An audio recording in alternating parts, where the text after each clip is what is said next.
Hello! In this video, we will be walking through the test results module of the interaction rule testing domain. For starters, the test results module provides us with an overview of the results for any interaction rule test job run within Cheetah.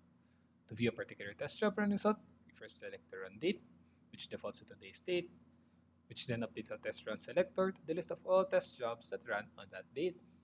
Then once you've selected the test run, it updates the screen to reflect the results for that test run. This first section is the test file list. Gives you a list of all test files that ran on that test job, and this gives you a brief summary of the test job. So we have the test job name, which is ACIR General Monday, which was run ad hoc on the 10th of January this year at 4 in the morning. The first file, which is ACIR General Repeat Baseline Monday, had a total of 24 test cases, of which 22 passed, 2 failed, netting a success rate of 91.67%. Then here to the right, we have the test run summary, which provides you with the results across all test files, although in this case you only have one, but it summarizes all the test results for all the test files within a test job run. And it gives you a summary of the test job as well. So here we have the test job name, again, which is ACR General Monday, with the run date time, as mentioned earlier, a run type, which can be ad hoc or scheduled, the status, which can be completed, in progress, or terminated.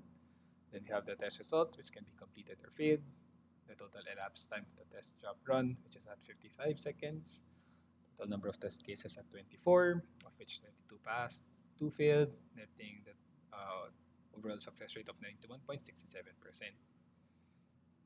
Now here at the bottom, we have the related test cases for the selected test file. It gives you the individual results for each test case under the file. So we have the test case ID, the total volume associated to that test case from the production data on the day that it was ran, the test result, the total number of failed steps within that test case, then the associated error message for the failed steps.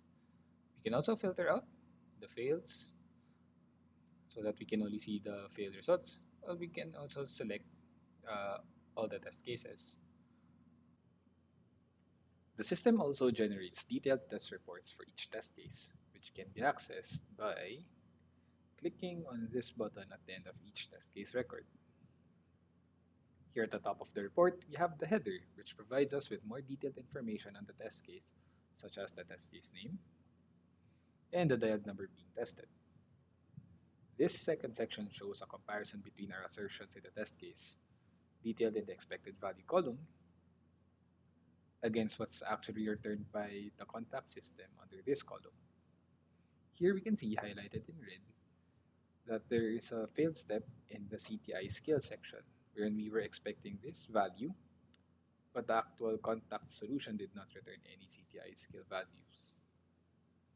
Now, the main value for this report is that it consolidates logs across different systems within your contact solution into one easy-to-read HTML report. In this particular test run, we can see logs from the Connected Business Rules Engine, Godzilla, the Connected CTI, and the Connected IVR system. Toggling these boxes allows us to view more details in the section below. So for example, here we can see logs from the CTI, logs from the Business Rules Engine, more from the CTI, and the IVR system. And that's it for today's video. We hope you enjoyed, and see you next time.